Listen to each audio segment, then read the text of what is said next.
In December, equity markets rallied strongly. The FTSE World, for example, was up about 5.7%, but other markets were up even more. Bond markets, on the other hand, actually traded a lot lower. For example, US government bonds would have traded 1.8% lower, as yields would have increased a lot, while other bond markets such as UK and Germany would have also given back a lot of the gains that they made during the year. Peripheral bond markets, on the other hand, such as Spain, Italy, Greece and Ireland, would have made some gains as the spread over Germany would have eased a little bit from those markets.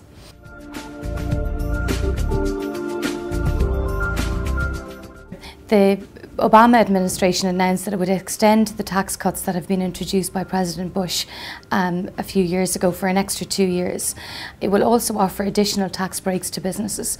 This will result in about $850 billion being kept in the US economy, which has added to the economic outlook for 2011, and forecasts have increased. The current data in the US has also been stronger than expected. Business sentiment, as measured by the ISM, continued to improve, while retail sales over the holiday season were also much better than expected.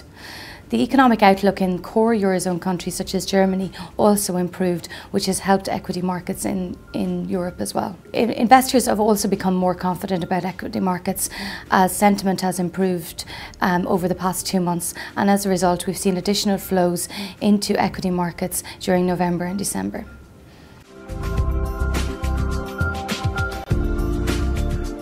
The sell-off in core government bonds was mainly driven by the US, where investors are concerned about the sustainability of the government spending and the amount of issuance that the US government will have to do over the next 12 to 18 months. As a result of the extension of the tax credits in the US, the US government will run a deficit of between 8 and 10% in 2011, which will also result in increased issuance, and investors are concerned about the sustainability of this level of deficit.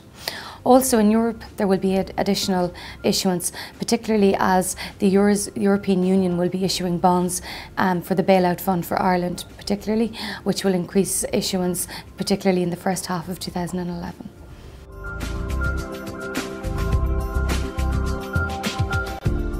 The ECB stepped up its purchasing of peripheral country government bonds in December, particularly after its ECB meeting in the first week. It also extended its liquidity programme into the first quarter of 2011, which is supporting peripheral bond markets. However, going into January, some of these gains may be given up, particularly as countries such as Spain and Portugal have to raise quite a good bit of money in 2011 for their ordinary finances, but also for redemptions that will be taking place in the first half of the year, while other countries across Europe will also be raising money in bond markets to try and front load their requirements for 2011. The credit rating agencies also came out in December and put some countries such as Greece and Portugal on negative watch, while downgraded Ireland's credit rating.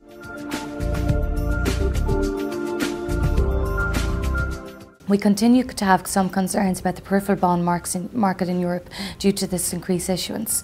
Equity markets, in our view, also look tactically overbought.